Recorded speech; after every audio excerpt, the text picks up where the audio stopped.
12 रबी अव्वल, हम आके खुशियां मना के चले गए हैं। क्या हमें पता है कि जिस इंसान के लिए हम खुशियां मना रहे हैं उसकी अपने सुन्नत पे अमल करते हैं? हमारा चैलेंज ये है कि हमारे जो यूथ है इसका रास्ता हम सही करें। अक्सरियत इस मुल्क के नौजवानों की है। लोग सारी वक्त उम्मीद लगाते हैं उनको ग्लैमर और ये और वो और फिल्म स्टार्स और एक्टर्स और पॉप स्टार्स की ये कोई बड़ा ग्लैमरस जमाना है और ये कोई ऐसी चीज है जो हम सारी कोशिश करते हैं। रोल मॉडल्स वो हैं, मेरे भी वही रोल मॉडल्स थे। हम जब HSC कॉलेज से निकले तो मुझे तो ये चीजें पता नहीं थी अपने नबी सल्लल्लाहु अलैहि वसल्लम की। मुझे तो कोई मदीना की रियासत की सही मायने में समझ ही नहीं थी। मुझे तो उनकी पूरी तरह जिंदगी का अंदाजा नहीं था। तब तो बड़े थोड़े इंग्लिश मीडियम स्कूल थे। तो जब हम वहां से लगता ऐसे था कि हमारा जो अपना कल्चर है वो भी पीछे है, हम बैकवर्ड है, सारा कुछ आगे है, टेक्नोलॉजी उधर है, वो मुल्क आगे निकल गया और जो वो कहते हैं वो ठीक है और जो उनके रोल मॉडल्स है वो हमारे बन गए। तो मुझे तो मौका मिला उस सारी जिंदगी को अंदर से देखने का। मैं तो अपने तजर्बे से आज आपको कह रहा हूँ, खतरा सबसे ज्यादा अपने नौजवानों के, जो इस मुल्क में बड़ी तेजी से सेक्स क्राइम बढ़ रही है। ये मैंने खुद देखा बर्तानिया में। जब मैं शुरू में गया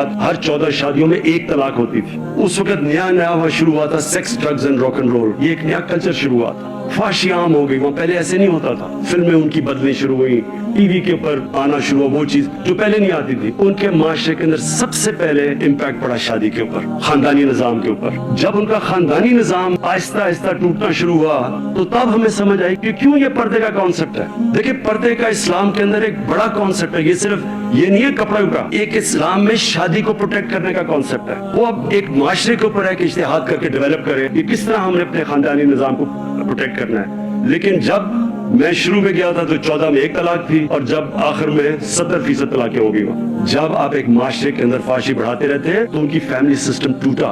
इसलिए हमारे हुजूर ने मना किया हुआ है, लेके आए दायरे के अंदर शादी की और प्रोटेक्ट की शादी। तो हमारे लिए तो बड़ा इंपॉर्टेंट है। बाकी चीजों में वो हमारे से आगे हैं, बाकी अखलाकियात में हमारे से आगे हैं, लेकिन हमें अपने लोगों को, अपने बच्चों को, अपने नौजवानों को, अपने खानदानों को बचाना है। वो जो कल्चर इस वक्त आ रहा है, उधर से हॉलीवुड से जाता है बॉलीवुड, बॉलीवुड से इधर आता है, ये कल्चर हमारे खानदानी निजाम को तबाह करेगा। बच्चों के पास जो मोबाइल फोन है, कभी इंसानी तारीख में उस तरह की इंफॉर्मेशन बच्चों के पास नहीं। हम कोई जबरदस्ती नहीं कर सकते, हम मोबाइल फोन नहीं ले सकते, हम सोशल मीडिया नहीं बंद कर सकते और जिस तेजी से आगे बढ़ रही है, लेकिन हम कम से कम अपने बच्चों की तरबियत कर सकते हैं। हम उनको बता सकते हैं कि ये जो कल्चर आपके सामने आ रहा है इसके बड़े बुरे असरात होंगे आपके ऊपर। अपनी जरा डेमोक्रेसी देखता हूँ, अपनी जो अखलाकियात वो देखता हूँ और मैं ये समझता हूँ कि हमारी सबसे बड़ी जंग है इस मुल्क की। जब तक हम अपने मुल्क के अंदर ये कानून की बालादस्ती कायम नहीं करते, ना या मुल्क में सही जमहूरियत आने लगी है, ना या मुल्क में खुशहाली आने लगी है।